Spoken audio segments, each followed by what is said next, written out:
Get you a microphone tonight. I have a microphone. Yeah. Someone mentioned it, and so look, it's literally we can have a podcast right here. Can you hear me? Oh, they're saying yes in the back. We're gonna get started. Status quorum. We cannot hear you now. We could. Cassie Haley, Mark Evans. Emily Newsom, Ashley Miller, Adrian McGinnis. Okay, Pledge of Allegiance.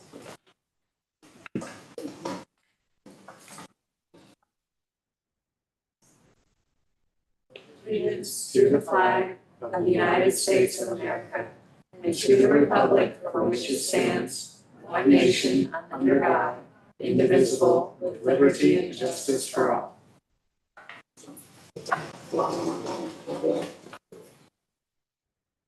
Okay, district update. Dr. Roberts, if you can lead us, even though I have the microphone.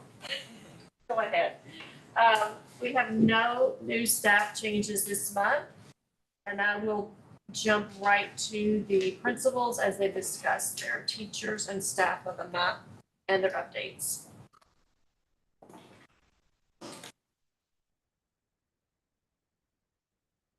Hello. So our teacher of the month is a teacher that's been with us for a very long time. She's been with us for many years, and this year has been an incredible year for her. She has stepped up. She has 2 new teachers to our building on her team.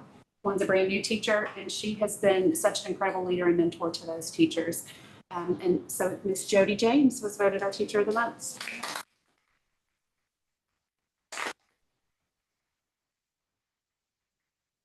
And she has an intern, so she has lots of things that she's been doing this year. I'll take a picture with you in just a second. All at once. We'll do it all at once. Well, neither of my teachers could make it tonight, so we had Miss, actually brand new to us and brand new teacher, Miss Kennedy Wellborn. She is one of our special education teachers, and she is just absolutely awesome. Always working with kids, reaching out to community already, bringing in different resources for kids. So we're very proud of her. And then Miss Danielle LaPlante, our culinary teacher, as well. And so they tied, but neither of them could make it today. So we'll let you guys take your picture and go from there.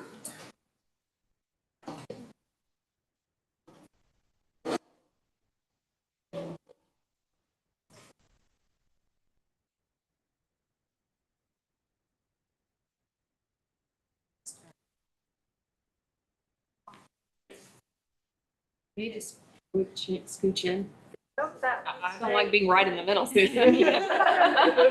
On 3, 1, 2, 3. I'm feeling that way to great picture.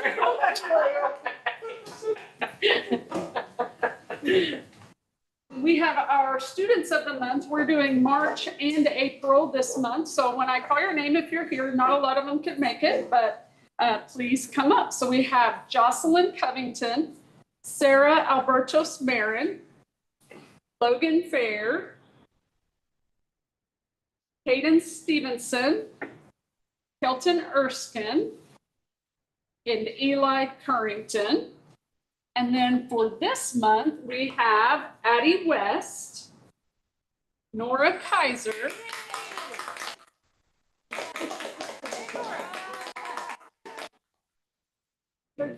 you'll just line up right here. In the fat heads. Miles Jefferson, Maddie Lusader, Emma Kennedy, and Ash Muse. So the others could not make it. So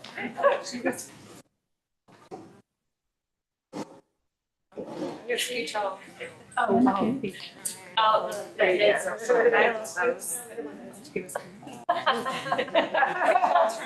oh, that was yours. You stay next year's, I guess.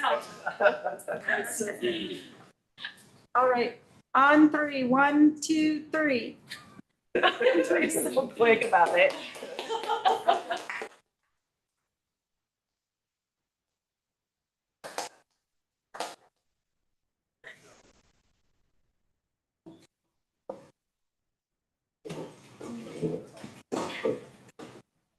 Making sure that's what's next.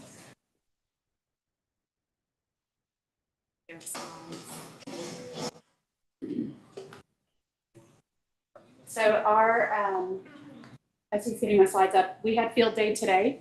We had a fire truck spraying all of us with water. We had a dunk tank. We had all sorts of fun happening, giant slides. And it was a whole lot of fun today. We are kind of getting into the very last things. The first thing that I wanted to invite you to are all of our celebrations the next few days. So we have our preschool promotion. We're going to do a little bridge crossing, and they're going to cross to their kindergarten teachers. That's happening tomorrow at 5:30 here. We also have at 6 o'clock our kindergarten graduation will happen here. And then Thursday, our 6th grade graduation is going to be here at 5:30. And then after the graduation, we're going to walk down to the A3 gallery where they have their 6th grade, all of the different artifacts from 6th grade that they have created. And they have worked they used to have it at the Rogers Historical Museum, but since we have our own gallery, we're having it there now. They've curated it. They've written the little informational pieces with it. They've learned how to curate a gallery and how to set that up. So that will be a wonderful time. So you're more than welcome to come and celebrate with us then. But I'm going to tell you about some. None of my titles are there, even though they're definitely there. So I will tell you what it is in a second. We have all of our Atlas data back. You can imagine it. We have all of our data back, and so we've definitely started going through it. Our teachers have started going through it. We've started going through it. We've looked at everything. And to start with our English language arts. Okay, that's the one. This is our kindergarten, 1st grade, and 2nd grade English language arts, and it's comparing last year's percentage of kids that were ready or above, that's a level 3 and 4, to this year's percentage of kids that are at a level 3 and a 4. So in kindergarten and 1st grade, we both grew quite a bit in the percentage of kids that are considered ready. In 2nd grade, we held steady. Okay, looks like none of the text that I have in there is popping up. So our 1st grade cohort, so if we look at last year's kindergartners to this year's 1st graders, those kids, we had a 62% increase in the number of students that were ready. So even though year over year, it doesn't show growth. If we look at those kids that were kindergartners last year to 1st grade, we have growth there. And then we also had growth of a 76% increase for 2nd grade from 1st grade to 2nd grade on the ELA. This is math for kindergarten, 1st grade, and 2nd grade. So we had growth in all areas except for 2nd grade again in math. This is actually the only area that we saw a decrease. And we're looking at student level data. We're not really sure what happened there, like what was the disconnect. So our 2nd grade team this year has spent a lot of time on intervention. They've spent a lot of time being really purposeful about the way that they pull kids. And so we're getting to dig into that to see what's going on there, because that was a surprise. And then this is our 3-6 data. So for English language arts, this is us compared to the state, who we're always trying to beat. And we have not always beat at the elementary. But right now, we are beating them in everything in ELA for all grades, 3rd, 4th, 5th, and 6th grade, which is wonderful. And then this is math. So right now, you see the state is higher than us in math. And it was even worse last year. However, if we look at year-to-year growth, our 3rd grade had a big growth in the percentage of kids at ready. Our 4th grade went down. That grade is we had a teacher on maternity leave who then did not return. So we had a substitute in there for quite a while. And then we, at January, February, we got a new teacher in that position. 5th grade had a big jump, and then 6th grade had a big jump. But that's one too, that if we look at cohort data, we see growth between the cohorts. So the previous year's kids to the next year's kids. And then this is our science compared to the state. We are higher than the state in all areas in science as well. So this is our achievement overall. Our ELA overall, that's all 3rd through 6th grade combined together, because that's what the state looks at when they look at our grade, when they determine our grade. Right now we're at 51%. Last year we were at 49%. Math is 36%. And this is percent that are proficient or ready. versus 29, and then in science we're 55 versus 51. So we're higher in all areas. So looking at growth, so the state told us not to calculate what our expected growth numbers would be because it's determined based on all of the kids in the state, how all of the kids do that are at a certain level.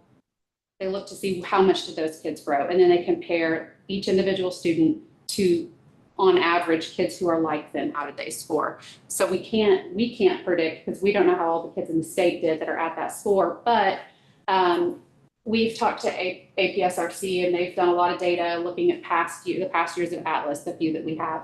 So we've done a little bit of just looking around to see what it looks like compared to last year. And our ELA growth is looking to be similar to last year, but our math and science are looking to be a whole lot better on our percentage of kids that met their expected growth. So we're, I don't want to say numbers because I don't want to be wrong since I don't have the actual data, but it's looking really good and I'll be excited to share that information with you. Rachel, the state's still figuring out this Atlas testing, right? Like they are making Things are changes changing. to it like every single year, so it's hard to compare apples. Yes, like there are a lot of changes. Like this year, for example, we got all of our K2 scores back as they took it. We got them back immediately. And the state realized there was something wrong with the grading, so they took all of them back and did a lot of they were looking at it, they were trying to figure out if AI and human graders were similar, but they were doing a lot of work and then they gave them back to us. So they're definitely still calibrating within themselves too. So this is all just has information about third grade promotion, and since no text is showing up. So our third grade promotion, we've been meeting with families. We had 8 students who scored a 1 on the third grade ELA exam.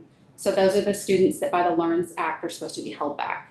And that's out of 76 students in our building that are third grade. So we had 11%. That is, the state's percentage for that is quite a bit lower. So we were pretty excited about that one. The state's percentage is 22%. So we have half the percentage of level 1s than the state did. But we've been meeting with all the families. We just have one left that we've not met with of those 8 families. And we're talking to them about all of the different options that we have. So we talked a lot about good cause exemptions earlier in the year. That's an option for some of our students. We think 5 or 6 we could use an exemption for them.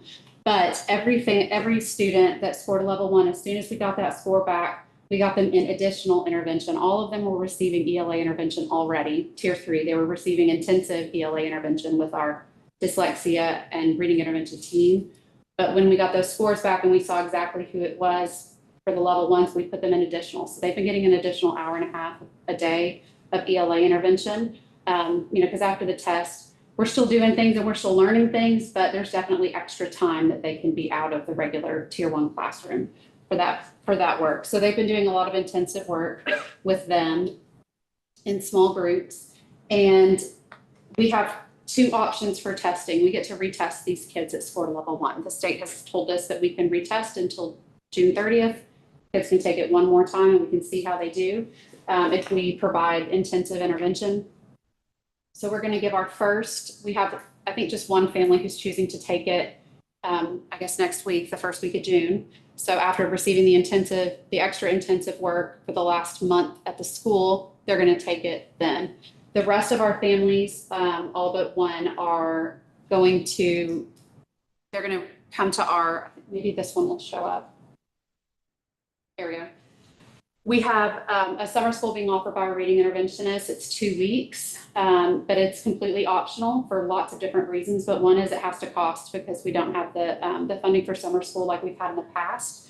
But they're offering that to parents if they want it. We've also told parents if they want to look at other tutoring outside of the school, they can absolutely do that too, and then come back and retake later. So we're going to give the next set, we're going to have a second option of times on the 15th and 16th of June. That's when they could come and take the test, and that would be after they receive the summer school intervention. So our students will be retaking the test, and once they retake that, hopefully we get those scores back immediately like we have been, and then we will know. We expect to have 2, maybe 3 kids that we retain. We expect the others, because there were so many of them within like 2 points of level 2, or they had a level 2 on their reading, but their writing brought them down. So there were a couple of different things going on, but we think that we will have 2, maybe 3 kids that do not need to move forward to 4th grade. And so that means that if they are retained, then they will continue to receive a lot of intervention, and they also will receive, they will have 90 minutes of ELA instruction from a highly qualified teacher, and there's a list of requirements of who that can be, what kind of qualifications they have. The kids, if we do have to promote kids with a good cause exemption, so if these kids retake the test, they get a 1, and they have to, but we're choosing to move them on because we feel like they need to move on, then those kids there's a set of things they have to do too. And one of those is receive 90 minutes of daily ELA instruction from a highly qualified teacher, which are our 4th grade team, that is already happening for every kid. But it will happen for those kids especially. And then they also have to be in intervention, which they will be in. And then there's a couple other things that we just keep track of for them. So we are fine. How many people are taking advantage of this? Everybody but 2 families. And one of them is the one family that's going to retest at the beginning of June. And then the other one is a family that we talked to and they're going to retain, like we're going to retain. Oh, they're choosing. Yes. And so they may come to the summer school. They've not decided. Dad hadn't talked to mom, but we're going to retain anyway. So we're not going to retake the test because she needs another year. But we also have been meeting with our K2 teachers and talking about, do we need to retain anybody, or what more intensive things do we need to do that we're not already doing to prevent as much of 3rd grade wall as we can. So we've been meeting with families. We already have letters ready to go for our 2nd grade families if they scored a level 1 at the end of 2nd grade, just to kind of warn them, like, hey guys, this might be in your future, like get ready. Here are some resources the state has resources out that we're sending to them. And we're just starting to have the conversations because we don't want it to be a surprise to anybody at all. So we are making it through this 3rd grade promotion thing, but thankfully we're not having to manage it with a lot of families. So we're really happy about that. Can you touch just a little bit more on the piece? That's was one of my questions about 3rd grade feels like a really hard time to hold back. Is. So touch just a little bit more on like looking at, is it more appropriate to hold back a 5-year-old in kindergarten? That's been a lot of our conversations. Like this 3rd grade, I mean, if they're finally looking around at the people around them and they're not just best friends with people they're sitting next to, they're actually making really big relationships and they're figuring a lot out socially, and that's just socially, it's a hard time to hold a kid back, I think, in 3rd grade. But we are having the conversations in kinder 1st and 2nd about should we retain now, because one of the pieces is we won't get as behind. If we are a little bit behind, we can fill all those gaps, it's easier to fill gaps from just 1 year than it is from 3 years.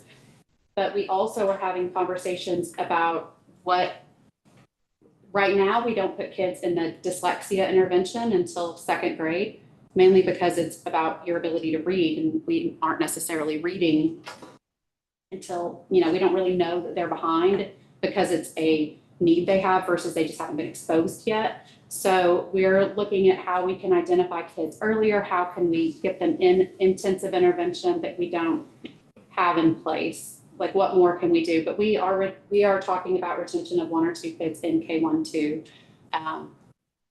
And one of the exemptions is that if you've been retained once, you are not retained in 3rd grade again. So do you find support from families and staff for Yeah, that? everybody's been on the same page. Like we've had so many conversations with any families that we've even thought about it with, and we're still having the conversations with them. Like we're still talking. We just got our 2nd K2 scores back within a week and a half. So we just now have been able to kind of really see where we are on that test.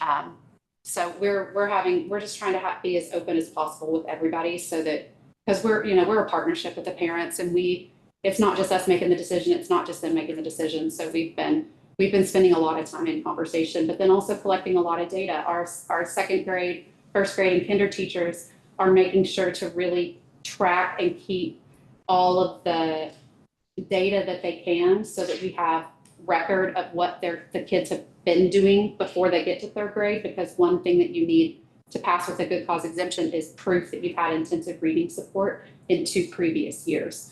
So we've also been working on putting all of that information together for each kid and putting them in their IRP, which is an individualized reading plan that the state put in place, made it available. We have, our teachers are making sure to keep up with the data, so it has a track. Like you can open up a kid's IRP if they have one, and you can see all these different assessments. So if a teacher does like a little assessment, like a oral reading fluency assessment that they do many times a year, that data is in there and they can see where the kids should be and they can see how they progress throughout the year. So it's not only the Atlas test that you see, we really have a good record. And we also are doing, we're doing that for every grade because it's not just important in K1, 2, and 3. Like it's important in 4th, 5th, and 6th too, that we are reading at grade level. So it's required to have an IRP for K3 students, but we're doing IRPs for K6. So all of our K6 students, if they're low, if they're a level 1, they have an individualized reading plan. And then math improvement plans, we're putting those in place too.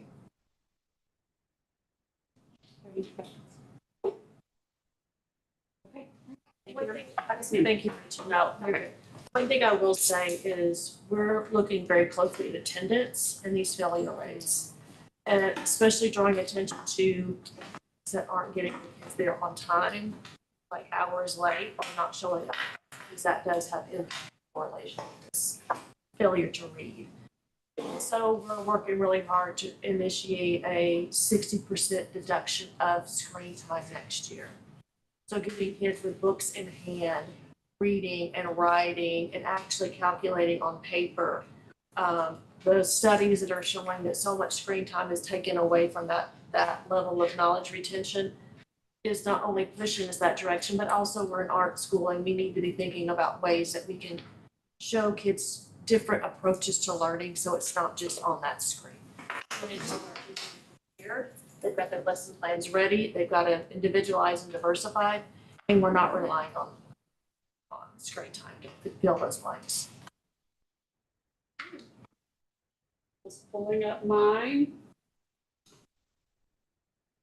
So I'll start with just the month in review. It's been about seniors for the most part this last month. So of course we had our senior showcase, our senior awards, and then of course graduation. And so they all made it. We had 100% graduation rate for the ones that started with us and stayed with us, as far as like we've had one that moved to another district, but we are good to go. So that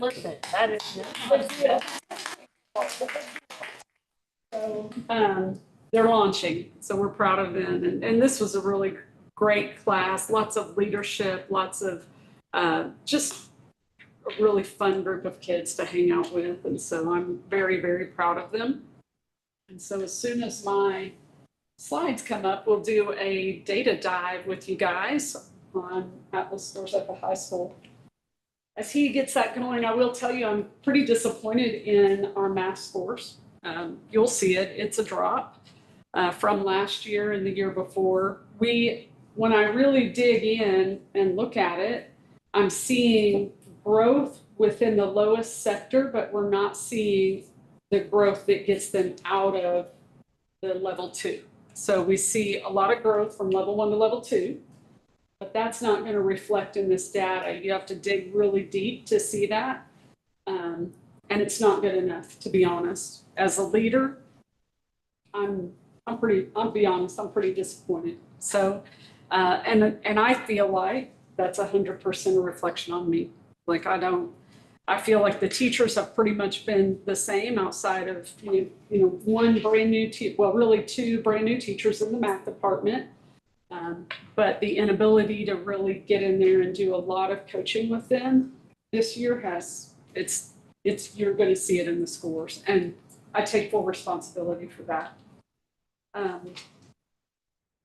What's with stuff not showing up? I have to pull mine so I can see which one we're on. Okay, so this is 7th grade math, and I'll kind of just walk you through. So the top line is the state, and the bottom line is us. And so total numbers of students, and then the average score. And then here's the part we're going to focus on right here. So for 7th grade math, while we did show a a tremendous amount of growth in this group. They were 25% proficient and advanced when we got them, and we're to 40% now. It's still not where we expected it to be. With this one, this was the group that we pulled the most from level 1 to level 2, but a lot did not make it to level 3. And so this was a hard one. And I will say this, you have groups that come through, and I don't not want to blame the kids, and that's not what this is about, but you do have groups that come through and they have their own personalities. It's like the whole class has personality, and this group of 7th graders is one of those personality classes. I love them, but they're a handful. And so I could see why they would have been tough as 6th graders to get through and going from there. But I love them, but they are tough. Now we'll look at, this is 8th grade. This is the part where we are very disappointed. We've had them 2 years now. We should see a lot more growth than 27%. It's just simply not acceptable. And then 9th grade Algebra 1, this one's 26%. So those 3 are low. And when I But Jerry, that 2 is large. Are we moving a bunch from 1 to 2? Because in all of those where you said, I'm disappointed that they're not 3 and 4. I won't say all of them. Most of our scores show a lot of growth from 1 to 2. And that's still growth. Yes, it is. And it gives me hope that they'll meet their growth scores, and that part of our, so on our report card, a lot of our report card is based on growth, not just performance. And especially the growth of the lowest quartile, so the 1s to 2s. And I've pulled all that, but I had this thing, like all kinds of stuff on there, and I was like, it's just really muddy and kind of hard to tell exactly what we're trying to get across. Is it easy to tell if there are lots of the 2s almost to 3? Like, can you tell? Yes, I can see the exact scores, but it takes a lot of digging in. It's a giant spreadsheet, and so you have to sort by the numbers and then look at your bubble kids. And so we are working on that just with the teachers, but just to put it up here was really messy. So yes, we are growing, but we're not breaking out of the lowest sector, I guess you would say.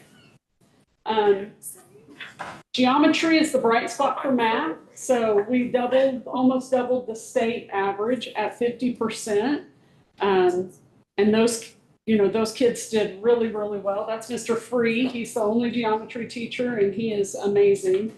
It's really a reflection of him, how great that is. And you think 50%, but the geometry test, something's never been right about that test, so I'm just going to say it. But 26%, we've doubled the state average there. Well, clearly from the 50% of 1s in the state. Yes. There's something wrong here. It's not okay. Now we're on to science next.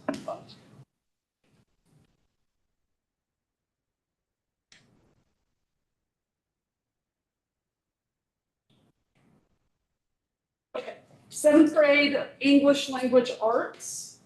And so this one is really odd to me. But when you dig in, this is low, right? This is Miss Giadrone, and she is phenomenal. But look at what happened here. It's the same pattern that we see. We see lots of growth at the bottom end, coming just up above the mark of a 1 to a 2, but we don't see that next step over to the level 3, which is what counts here.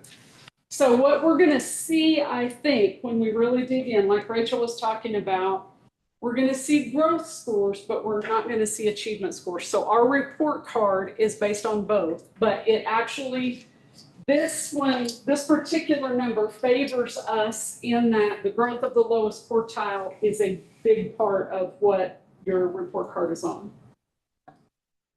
And then we start going back up again. We're ahead of the state in 8th grade.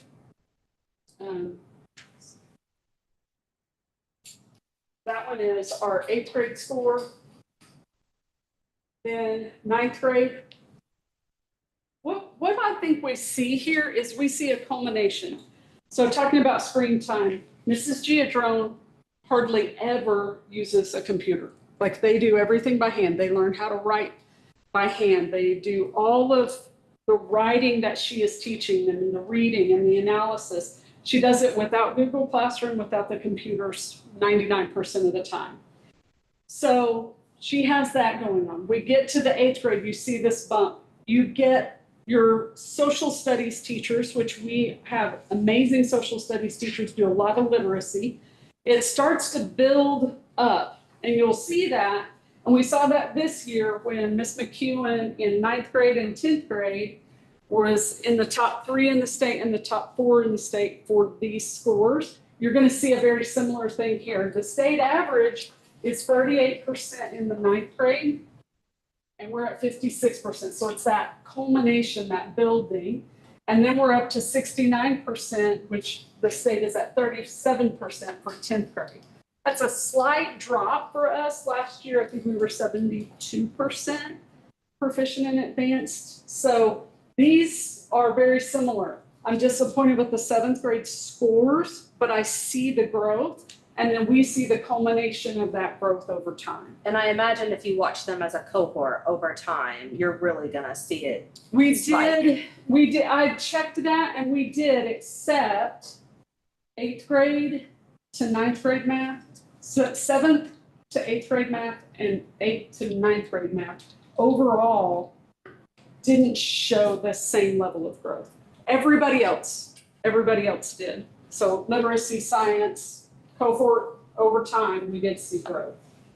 Okay, so next, make sure I'm on the right one.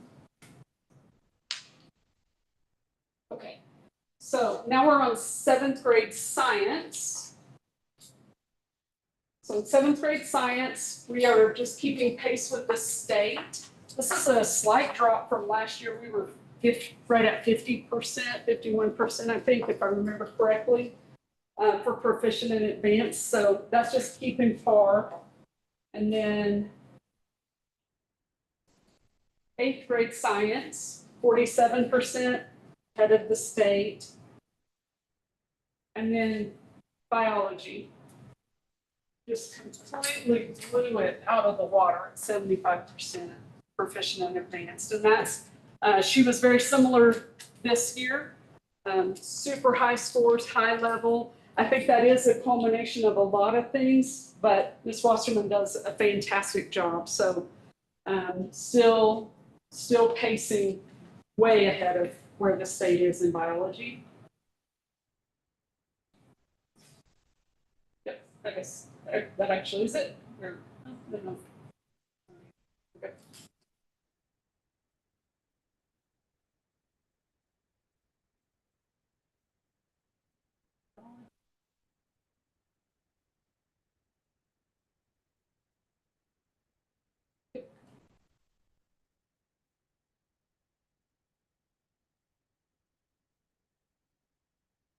Yep, that's it. So there's a slide there that says, thank you so much for the opportunity to serve at Arkansas Arts Academy. I am proud of the work that we did. I think if hard work could get it done, this team would get it done every single time. I'm very proud to have been a part of it, and I'm proud of the teachers, students, and I just want to say thank you for the opportunity to serve. I really appreciate it. So Appreciate you very much. Yeah.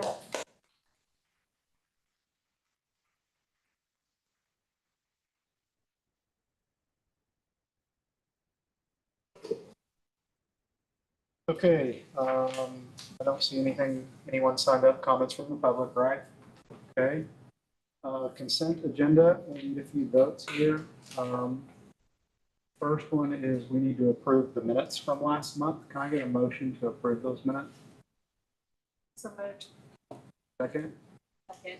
All in favor? Aye. Any opposed? Okay, and then into the financials, we punted last month, Adrian, because we just wanted to make sure you had reviewed them. So really, we're approving 2 months, and we didn't see anything or have any concerns. Okay. No, ending the year where we should be as a charter school. As expected. Squeezing in everything in, yes, that we need to, yeah. Okay, so I just need a motion to approve 2 months financials? So moved. Second, Second. all in favor? Okay. Any opposed? Okay, and we have the enrollment report before we go into new business, and I think we have a few things in new business we need to talk about. Okay, our enrollment, I mean, we're looking really good. We're sitting at 993 for enrollment, which we're up about 50 kids, which is great. We continue that enrollment push. I'm happy I meet and greet for all the new families, those 50 families that are coming in on Monday. And we're gonna bring them in, we're gonna serve them something, and we're gonna give them a school t-shirt and really encourage them to stay enrolled over the summer so we can continue this trajectory moving forward. I would love to break 1,000, so we'll see how that goes. We continually get requests to tour, and requests to enroll, so all that's kind of going in the right way. A lot of our PR stuff and our, media press, I think, is helping kind of get the word out. So anyway, we're doing pretty good with our enrollment. I'm pleased about that.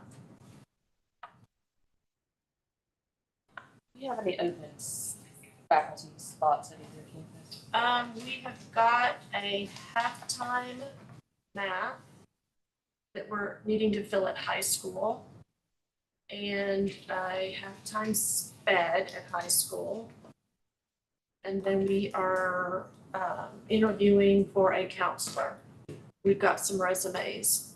Dr. Mitchell is coming to visit staff tomorrow, and we're going to talk to him about taking over that interview process for a counselor since he's going to be the one working with them. We had a counselor secured, but they changed their mind and didn't want to make the commute from Farmington.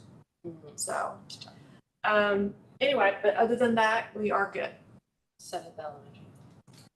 Yeah, we're good at the elementary.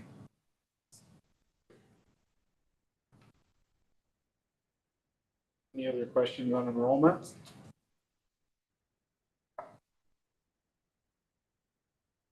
Okay, revision to the rental agreement, Dr. Roberts? So I'm bringing this forward to you, and Adrian and I were just in conversation about it. So we have a rental agreement, and it's pretty much similar, although I added in a lot more language about liability. And in an effort also to place more of an emphasis on security of the building and tempering down the use without knowledge of who's in and out a lot. So the language in here just makes it clear that we are not liable for any happenings that go on with the rentee. And then the staff directive will be, I'm taking over all facility rentals.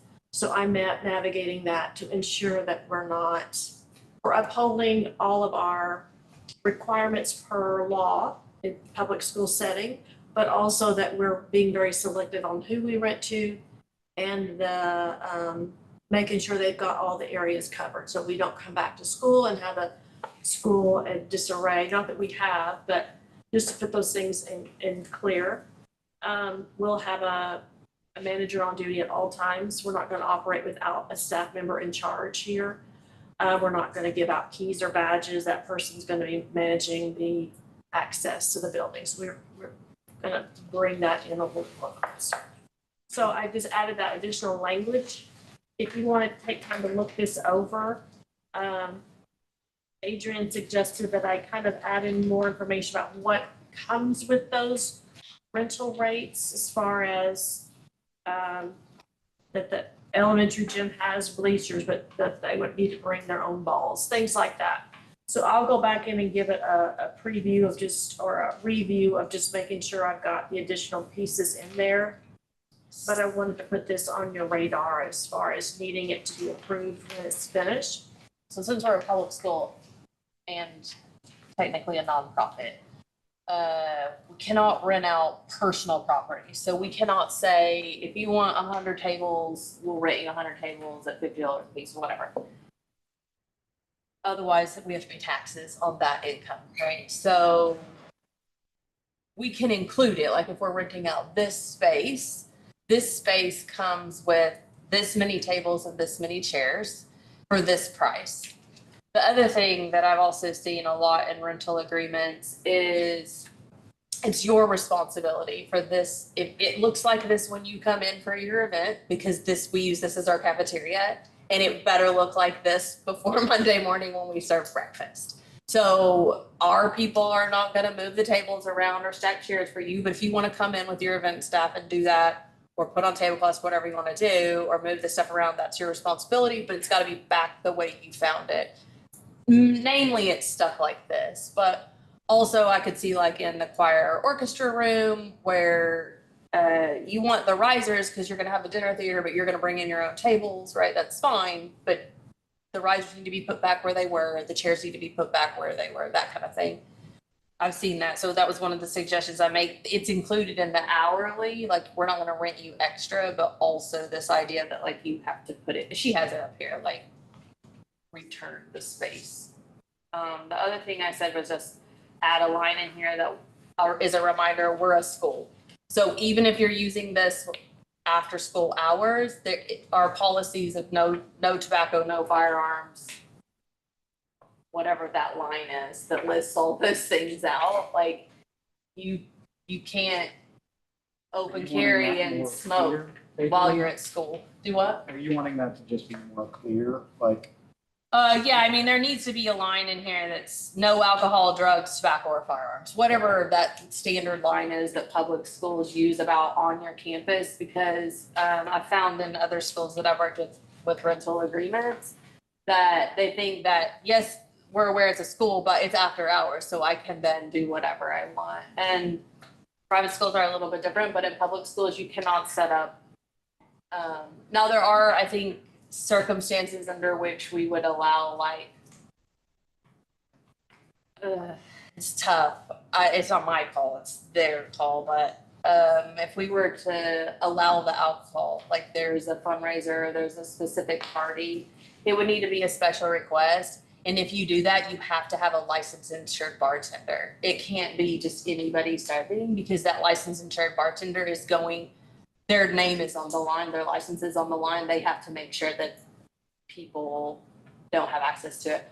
What's really hard about allowing that in the school is you have to trust and you have to have somebody come by and triple verify that nothing's been left behind, including trash. It's generally a better policy to just say no, but I mean, I'm not gonna die on that hill as long as we have things in place. Like if they were to come and request special, right, the answer would have to be, it has to be a licensed and insured bartender. But I think it does need to have a specific line about that, no alcohol, drugs, tobacco, or firearms It on our says campus. It has to follow our policies, our student handbook, all these things apply But a lot within of- this building, but it doesn't very clearly say, what does that mean? And we have to assume that third parties aren't gonna have Access to our really good student access, nor really care to get, I mean, Right. it's online, they can get it, but like, are they going to? Probably not. So just a reminder in here that like, you can't just show up and do whatever you want. The only other suggestion I had was if you were to want to put some rules in here, I've seen things like, you can't have open flames, candles and otherwise, because that's been a problem. Things like you can't have, gosh, I'm gonna have to like send you the list, I think, because I am not coming up with it off the top of my head. But things that would cause like a massive mess in a classroom, or destroy property. Candles are the biggest thing that come to mind. I've also seen spray paint. Like you have to explicitly tell people you can't spray paint inside, because I've seen where they've had like craft parties and stuff, and I can see especially in an art school, where, you know, spray paint isn't allowed in our classrooms. It's a health hazard for one, but take it outside. And if there's spaces right outside where you don't want them to spray painting on this, there's just things that really would like destroy property, I think is kind of the list I've seen before, but I have to find it and send it to you. But that was my only other suggestion about like kind of explicitly putting in here no to some of those things. I don't know how you feel about candles, but. We, for the most part, rent to Arts Alive. We do theater performances. We do some East Indian celebrations. Star Puja is probably the biggest one that we've had to do with the Open Flame. We've dealt with that with them because they consistently do it year after year. They use the kitchen, they use all this area, they use all the pack, and that's like a 4-day event. We do a lot of dance company rehearsals, recitals, performances, all kind of things in the pack, and that's very limited as far as a need other than the floor. They have to roll out the Marley and that kind of thing. But I mean, I've seen just all kind, it just depends on really the classroom too, right? Like rules about how you hang things. I explicitly write a lot of times in rental agreements that you can't put nails in the wall. You would think that you would have to tell people that about somebody else's property, but you absolutely do. We've had a lot of damage done by bubble machines. I feel like if you're gonna use a bubble machine, it's gotta be outside. And there's a lot of things that go on in your school. there's a lot of random A lot of stuff. hard lessons. Well, I was telling them earlier, there's, we recently had a request for exotic animals to be present, so you never know what's gonna come up. But you can't put Cartons or? yeah, you can't put everything in this, but there are some things, especially when it comes to like property damage stuff, things that you don't want on the walls. I think the line about, leaving teacher stuff alone and leaving the classrooms as you found them is good, but people get wild when they start like hanging stuff on walls and from ceilings, and they don't really think about damage to property. So I would just think about a paragraph on that. I'll update, bring it back so you guys can look at it again. Let me ask something, because previously back there, we didn't have any indemnity language in this agreement, right? And now we do. Correct. My question is, this document, we can continue to adopt a revised policy as often as we want. I'm of the opinion that we adopt this revised policy now, coming into summer. That way, any new agreements that are signed have that indemnity language. Yeah. I don't know if anybody disagrees with me, but I'm. And we okay to vote on it require now and as we- The thing we have is we've got people coming that have their yearly events. And the policy is we get our school calendar set, we get all our recitals set, we get all of our performances set, and then we open it up to the public, and they're like on a wait list. They're already calling, wanting to book their time. But the sooner I have something that's almost the way you want it is the better, and then we can revise and add in more. But the sooner I have something that I can go ahead and start using, the better. How much insurance do we require them to have? $1 million? That needs to be written in The here. COI blank, it does need to be a simple COI that shows our coverage is required. Presumably it does. We got this last year from our insurance company, but I don't see an amount on here. So, I'll send you the language on that too. It's typically straight up $1 million. They just request it from their own, like they don't fill this out. They request it from their end. They say, I need a COI naming Arkansas Arts for this event, this date, whatever. And Yeah. they have to provide this to you with this rental agreement. With $1 million. $1 million is covered Historically, as standard. Ours needs to be called a sample COI. It just lists all the coverages amounts we require to rent our space. Oh, So then that person gives that to their agent and says, hey, here's what I need. Okay. It'll show additional insured, et cetera. Our company needs to give us a sample COI for you to attach to every. Okay. I'll get that. I've never seen that before, but we can probably do it. Yeah. I live in that world. Okay. I can help too. Perfect. If you have a big Perfect. example one, we don't ever do. Well, our agent will make a sample COI in 2 minutes. Okay. Of what coverages are expected. Because coverages that our insurance company is required to carry on this building, they'll require anyone who uses this facility to meet those same requirements. And they will make sure that we are a certificate holder of their policy when they rent this building. The issue you're gonna run into is if somebody like me, Yes. I'll get you the company we use, or you may have one, but there's like literally an online, and it's like, the one we use is like $29 for one day for the $1 million coverage. And you just buy it through them. It's renter's insurance. You buy it to them, it's like $29, and they give you one of these. It's good for that one period or one event. It's the one, yeah, it's the one day, the one event. Anybody else, nonprofit, has an insurance company that will do it. And they're already paying for that insurance. Good, very good to know. But individuals don't waive it. There's a company that, I send you the link, it's, We get it filled out, so I'm guessing they go through that process too.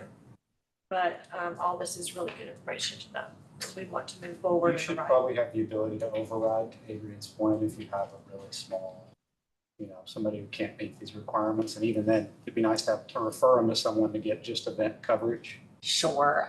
I mean, certainly if like it's an employee, right? Right. We don't require it of our employees. No. Right? This is outside. In This that is scenario with an employee, though, in theory, they're under our correct. domain.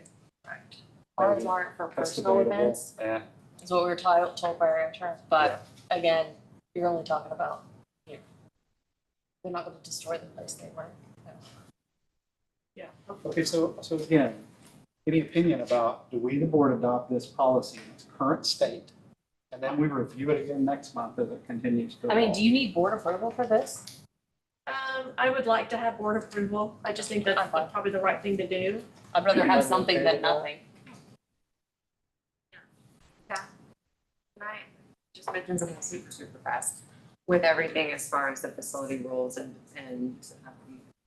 If it is outlined in the handbook, especially like facilities handbooks, I assume normally you don't allow open flames in classrooms or Right. offices. So if it is all outlined online, instead of making this a 6-page packet, like just putting inside of that facility use disclaimer, the link to make sure they're aware of it, so that you don't have to have it all. Got it. Incorporate by reference. Yeah, got it. I think legally that helps. In my experience from day-to-day rentals in a school, nobody goes and rents stuff. So when we go through and meet with our rental director, yes, legally it is. But when our person in charge of rentals sits down and goes over like rules with them, like no open flame, it's very beneficial to just have it up front so that we're just preventing, right? So I'm not a proponent of making this 10 pages either, but a few extra lines of like, here are the guidelines, read them all. And you're gonna sign here legally that you read them all. But by the way, in this document, it says no open flames, no bubbles, don't hang things on the wall with permanent, stuff that's daily reminders, I think is fun. No, don't make this 10 pages. Yeah. I make a motion to approve this as is, option dash. Amendment. All in favor? Aye. Any opposed? Okay.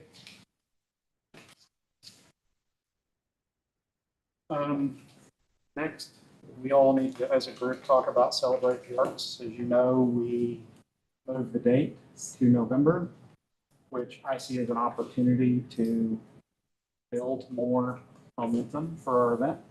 I think November is just better in general. I think June was just tough.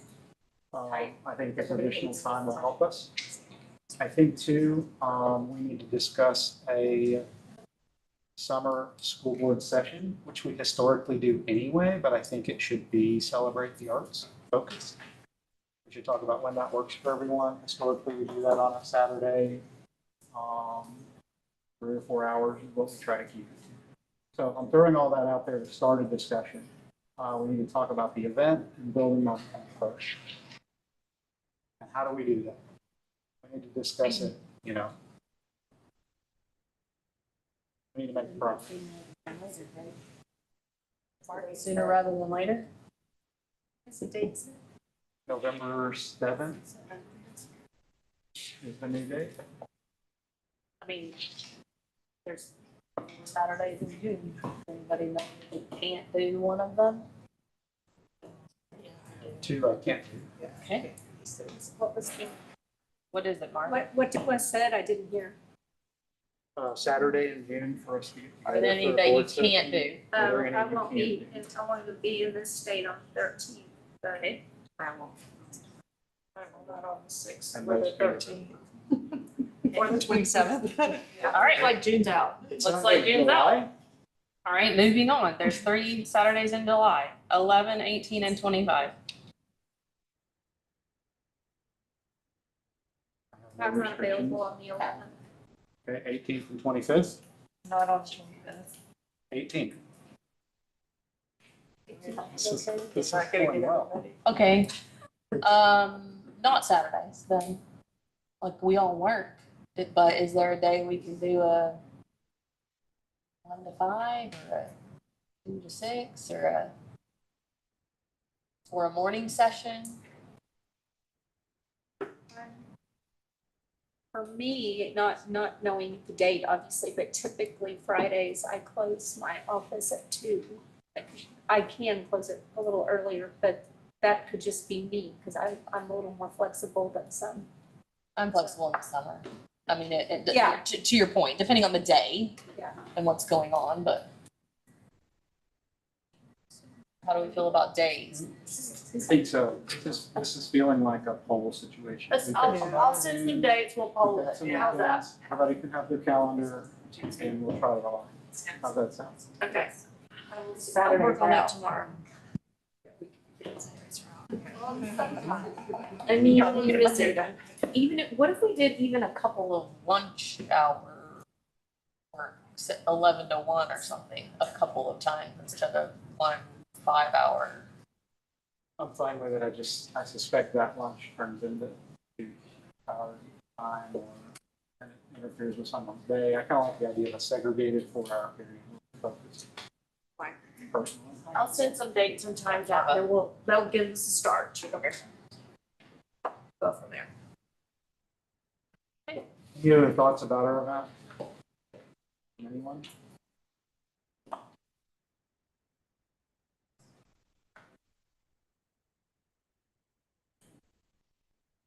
I want to build momentum. And we have this extra time. It's coming in November. We all have been a part of training and we have tracking spreadsheets and I want to expand that. I want to keep building the event. You know what I mean? So like, if there's any ideas that I'd like to hear them. That's how we do it. Was the event itself, like the experiences, already built?